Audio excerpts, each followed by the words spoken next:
Hello everyone, so great having you viewing my second video about information literacy. The first one was introduction, where I gave you the overview of what information literacy is, and I promised that in the following videos we're going to look at exactly what information literacy is, the contents in information literacy, so you're able to get the information literacy skills. So this first videos, I'm going to talk about information sources. Information sources, where we get the information that we use doing our research or whatever we're doing. So we're going to see what these information sources are. And to begin with, in this video, I'll be showing you what primary sources are. So I have a presentation here that I made just to make our work easier, so that as I'm telling you, you're able to see some of the information I collected. So information sources, and majorly we are going to look at primary sources. So to begin with, what are information sources? These are materials, records, or documents that provide knowledge on a particular subject or topic. These include two types of information sources, that is primary sources and secondary sources. But I said at the beginning, this video is going to major in primary sources. So let's go on to see what we have here. Primary sources. So here we have the definition of what primary sources of information are. These are original materials or direct evidence from the time period of occurrence of the event, or from the time period or event being studied. These sources provide the first-hand accounts and direct data. So by this I mean that when there is an act taking place, what should I say, like robbery, we already see how the police investigates robbery and they get these camera records. So this source is this person or this camera or this thing that is viewing the scene at the time of occurrence, that is seeing that this robber came at like this and then got this woman's bag and ran with it. That's what we call a primary source, the person there who is there at the time of occurrence of the event. It can be a person, it can be anything else, or a camera or something like that. So these are the examples of primary sources. We have government records such as birth certificates. Birth certificates are made from the hospital the time you're born. That's when they are made. So they are regarded as primary sources of information. Photographs and videos. These ones actually are taken at that exact time, because there is no way you're going to take a video from a secondary source. A video, you're going to record it when the act is taking place. So it is regarded as a first-hand source of information, which is a primary source. The same thing to photographs.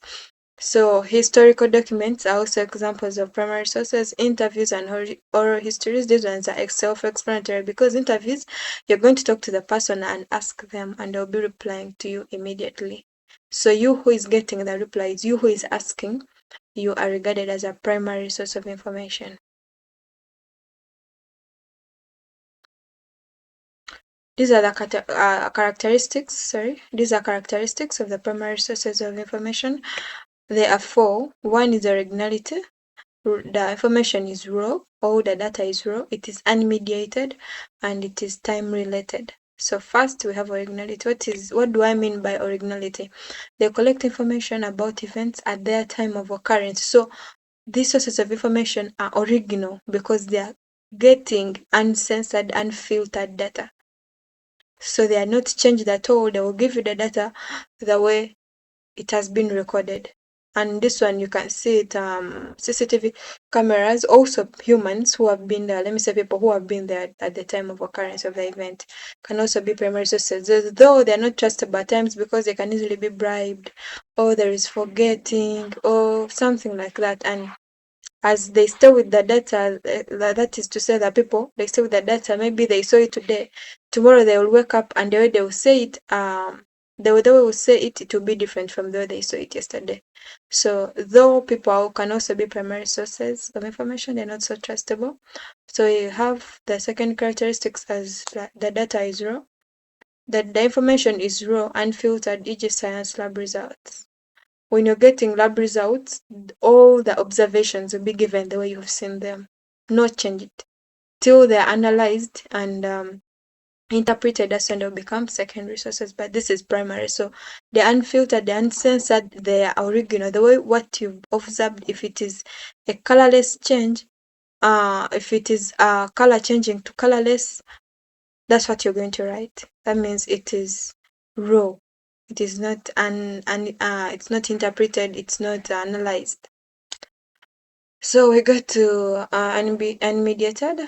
The information is unmediated. The information is not interpreted and analyzed. It is just the way it is. The way you've seen it is the way it's going to be showed to you.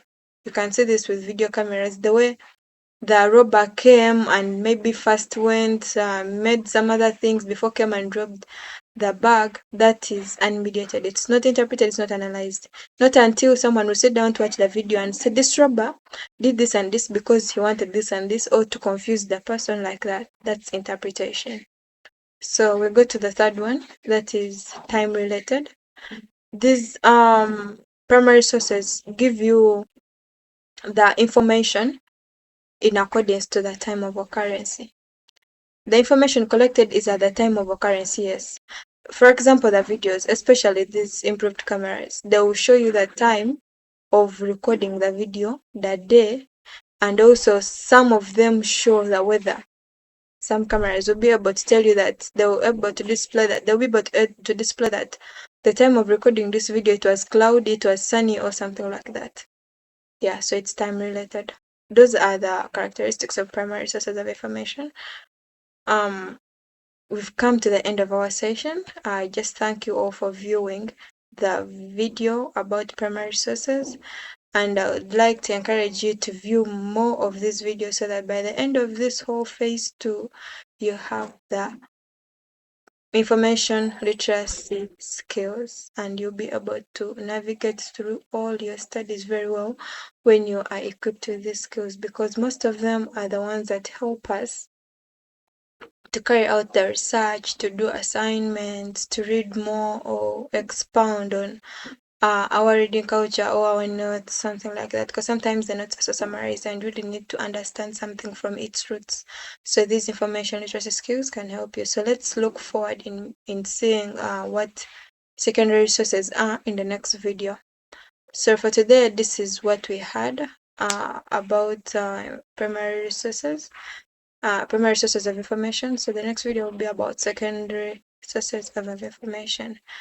Let's keep checking for the new videos so that we don't lag behind. Thank you for listening. Till then, let's meet next time.